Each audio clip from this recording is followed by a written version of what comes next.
shkoj me me pyetoj hoxha baba jam e nona jam po ti ki babë non po te Allah nuk shkruhet pse është babë non Allah I ka rregullat e veta I ka vendosur rregullat e veta mirë po nga ka I vetë për ata të ndëruar vëllezër gjithashtu këto është një mësim që duhet me marrë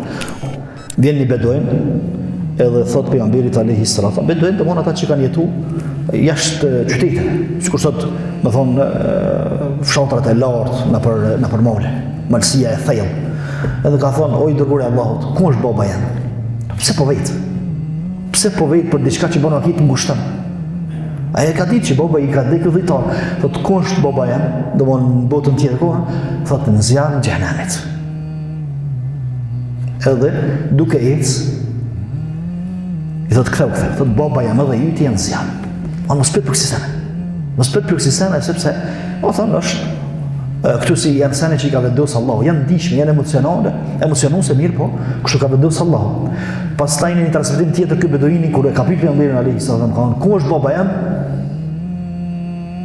Thot baba jam, edhe jyti janë zjarr xhenemit, edhe ku të shkosh në përvarret pa besimtarëve, të dhujtarëve, që e din se është varri I dhujtarit për gëzaje me zjarrin e xhenemit. Ose thuaj që kemi hinë zjarrin e xhenemit. Thot po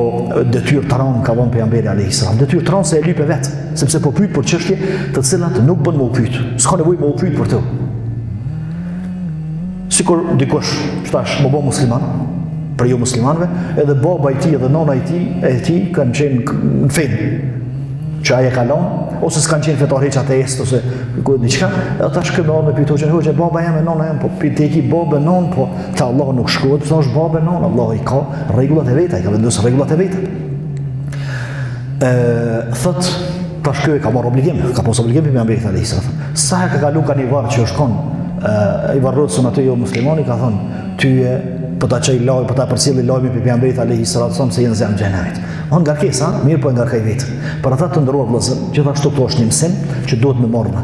mos u angazho me punë të cilat nuk cilën dobi sepse mundet me ndodh për shkak tyne Allahu më të ngarku me diçka të rëndë pastaj